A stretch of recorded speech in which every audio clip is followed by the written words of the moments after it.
So let's Google Iceland. You could of course just Google Iceland yourselves, but this is the first video in a short series where I decided why not just give you rather an insider's, a local's, a native's look or a native's opinion on some of the most frequent questions that people around the globe are asking Google about Iceland. And in this first video, we're going to look at the question, why is Iceland? Why is Iceland so expensive? It's a good question, and I actually released a video some time ago about how expensive Iceland is and what the cost of living here is. But let's look at the actual reasons behind why it is as expensive as it is. First off, of course, we're looking at a remote island in the North Atlantic Ocean. We are rich in certain types of local resources, but others not. So agriculture and general food production, for instance, is well, let's say not our strong suit. So there's a lot of things in Iceland, a lot of fresh foodstuffs, consumer goods, everything needs to be imported. So import is a big reason behind how expensive Iceland is. But also if you look at the size of the population here, the infrastructure is extremely expensive. So it's a very sparsely populated country. Very few of us, given the size of the island, and this means that everything becomes very expensive. So the kind of bare minimum or the basic cost of local infrastructure is very expensive. For tourists, you see two main reasons why things are especially expensive.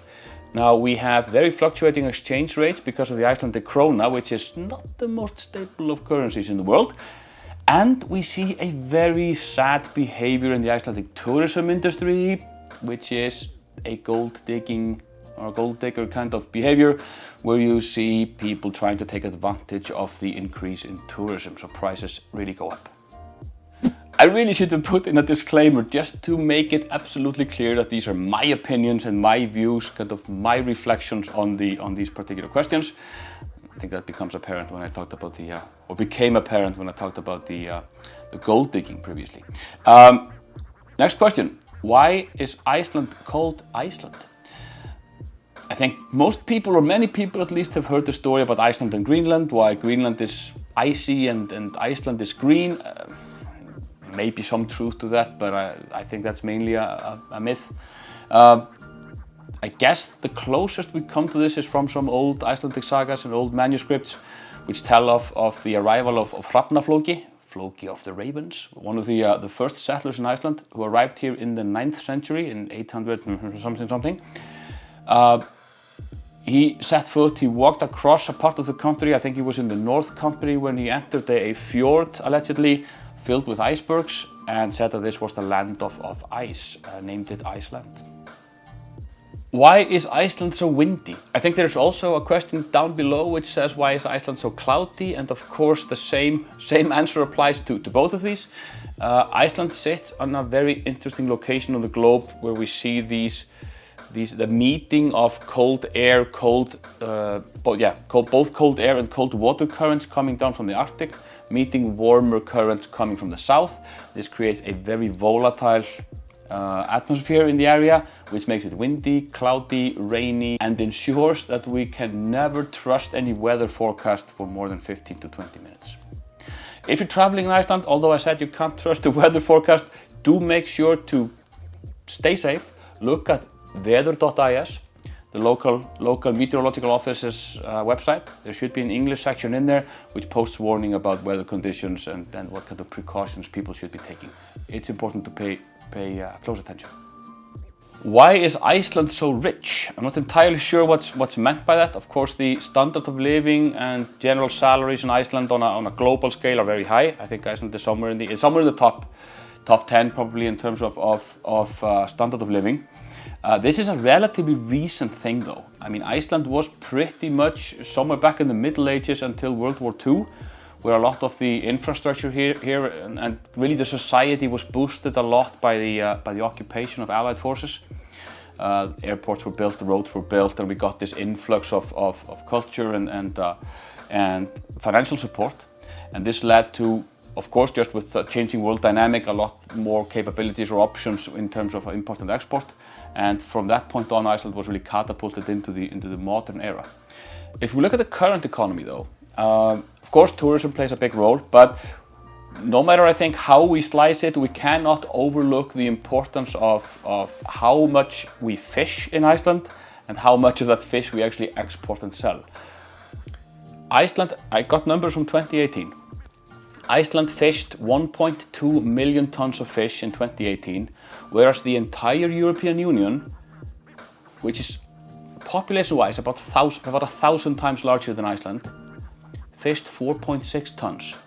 Yeah, you heard me right. Iceland, 1,000th of the size of the European Union, fishes 25% of the amount the entire EU fishes. So this is not to be overlooked. We fish a lot, relatively sustainably, and we export most of that fish, contributing to a big influx of currency. Why is Iceland's population so low? Good question. Iceland's population currently in 2022 is somewhere around 370,000. It used to be much smaller. I think it's roughly doubled in the last 50 years, so keep that in mind as well. Ties into what I mentioned earlier, that Iceland was pretty much in the Middle Ages prior to World War II. So everything has really changed here rapidly in the past 70 years or so. So yeah, population has doubled in the last 50 years. But why was it small before? I think the population in Iceland suffered really a series of setbacks and downfalls, plagues, just natural disasters, and all these kind of reasons why the population never really was able to sustain itself or grow properly. Only after we truly modernized after World War II did we get that ball rolling, and the population has been steadily increasing since. Why is Iceland not in the EU? Ooh, this is a loaded question. And you're gonna probably get all kinds of different answers based on whom you ask. Of course, just looking at it logically, Iceland is not in the EU because it has never applied for membership, or actually never gone through with a full application of membership. It's a very divisive topic in Iceland. I think probably, well, maybe not 50-50 nowadays, but at a point in time where we were considering applying for the EU, I think the population was roughly 50-50 for and against. There are all kinds of reasons why people are against it. I think they mainly stem from romantic reasons of independence, or relatively newfound independence, which were only from 1944. Both people on the pro and con sides look at the Icelandic krona, the currency, but I think the main reason why people want to stay out of the EU, and it ties into what I mentioned with the fishing before, the immense amount of fish we do, as well as the local energy production, our capabilities of producing energy, both geothermally and hydroelectrically, that we want to maintain or retain control over those natural resources, which would be difficult under EU rule.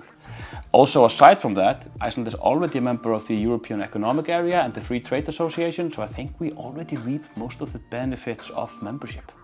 That being said, I'm on the fence. I'm 50-50. I think it's a good idea to try to keep local control of those resources, but then again, generally I tend to be a globalist, so look at myself as a citizen of the world more than anything else, so I don't know. Why is Iceland in NATO? It's Saturday night. Iceland has been a member in NATO since its founding. I think mainly because Iceland was occupied by Allied forces during World War II. It's a strategic location in the North Atlantic. Iceland has no military forces of its own, but basically has these defense agreements with NATO, the US mainly, or the US traditionally, but with various NATO countries nowadays. It's another divisive topic. I mean, there are a lot of people in Iceland who want us out of NATO, or wanted us out of NATO at least, but I think the sentiment is cooling a little bit, and people are more, well, let's say with more uncertainty in the world currently, people are more inclined to want to stay in NATO. Yeah, so Iceland doesn't provide anything in terms of military resources to NATO, just a very strategic location in the North Atlantic. Why is Iceland's currency so low?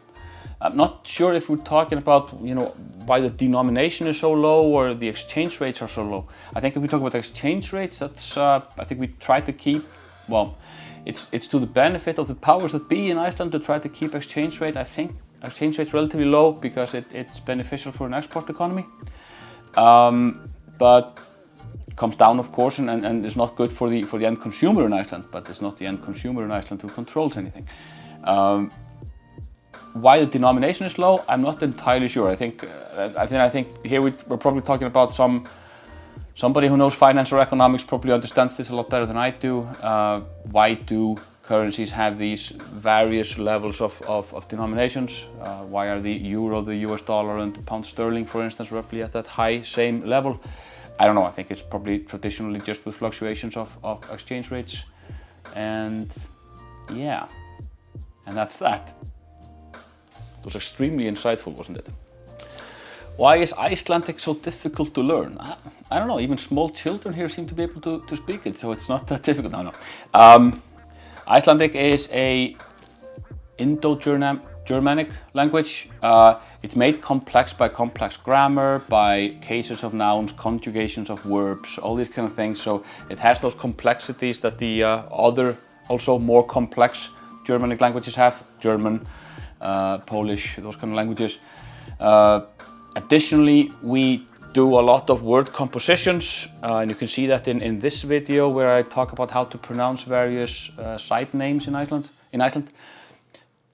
This tendency to kind of build words by composing lots of smaller words also makes it look extremely complex to foreigners, to outsiders. Icelandic is actually very close to Old Norse, the old language spoken by the Vikings or by people in Scandinavia back in the day, and is currently most closely related to Norwegian and Faroese. Yeah, I'm not going to cover the cloudy part, already covered that in the windy part. So these were my stupid answers to why is Iceland beep Google results from Google itself. In the next video, in this little series, I'm going to tackle a different question and see what Google comes up with.